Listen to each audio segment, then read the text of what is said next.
After taking Labor Day weekend off, the UFC is back this week with UFC Vegas 97, headlined by a high-stakes welterweight matchup between former title challenger Gilbert Burns and rising star Sean Brady.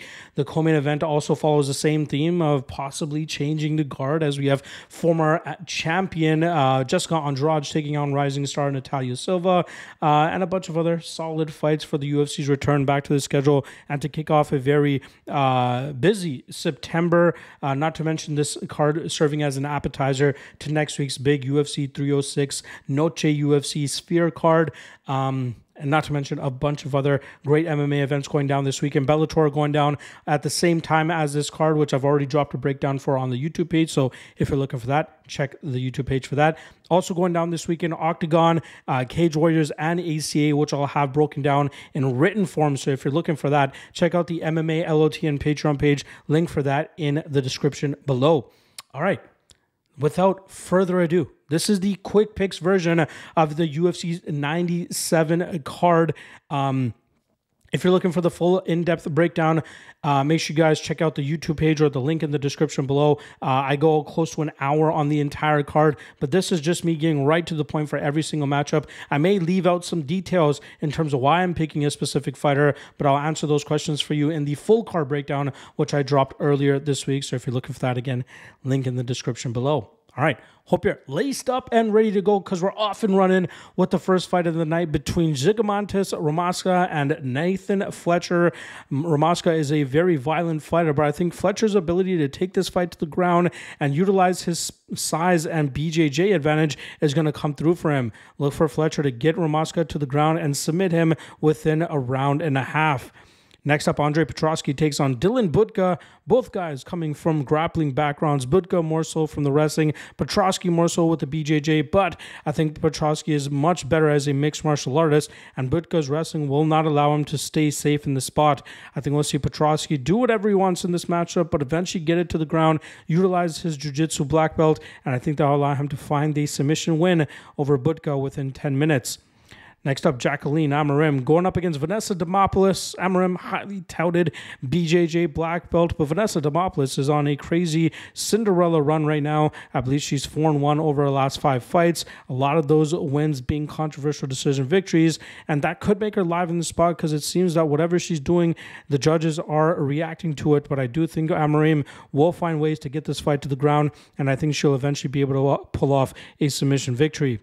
Next up, Yizha going up against Gabriel Santos. This one will be a very aggressive fight from both guys who normally like to push the pressure. I do think Santos is the cleaner fighter here, and I think his BJJ black belt will allow him to have success on the mat, and I think from there he'll be able to find ways to finish this matchup, whether by submission or TKO. The under 2.5 at plus money, not a bad way to go about it, but I do think Santos is the better fighter, and he should be able to put away Yizha.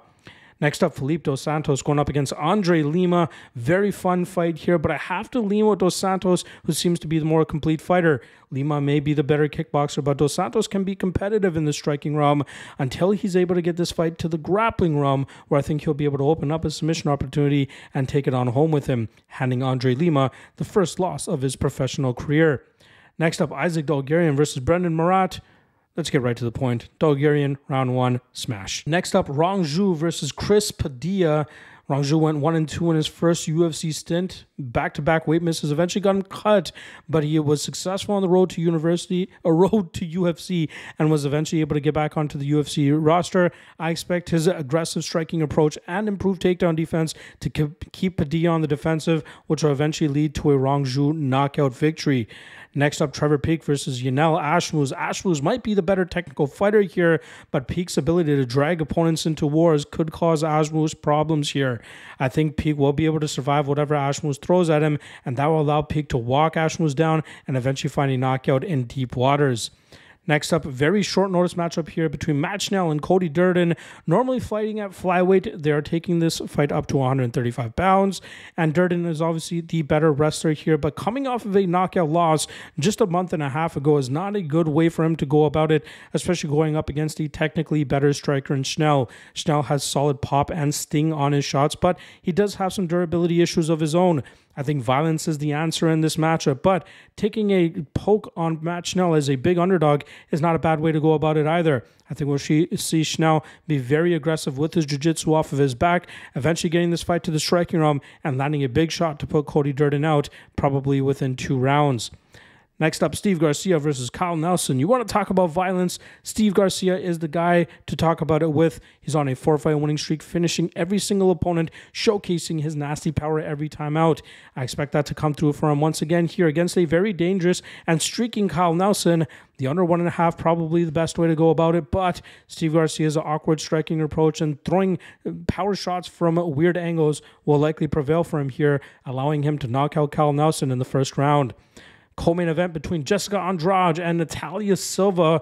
Andrade's style plays right into Natalia Silva's hand. Silva is in perpetual lateral movement, which will allow her to keep Andrade running at her and leaving openings for Silva to pop her down the pipe. Silva by knockout is not a bad way to risk a little bit of money, especially around that plus 350 line, but I think we see Silva touch up Andrade from distance and either win this fight on the scorecards or by knockout. That brings us to our main event between Gilbert Burns and Sean Brady. Honestly, I believe that Burns has been somewhat overrated throughout his career, and now that he's 38, we're starting to see him slow down, and the better fighters get the better of him. I think Brady will showcase that once again, and whenever Burns is unable to lean on his grappling, which he won't be able to lean on here, he ends up succumbing to the pressure and success of his opponents. I think Brady will be able to break down Burns and eventually finish him in either round 3 or 4 as Burns starts to slow down and break. I think Brady pops back onto the scene, signs himself up for a contender fight next up, but I think he reigns victorious this weekend over Gilbert Burns by finishing him in round 3 or round 4. There you guys go. Quick picks for UFC Vegas 97. I'll be back tomorrow for the free parlay as well as the 3 best prop bets. See you guys then. Peace.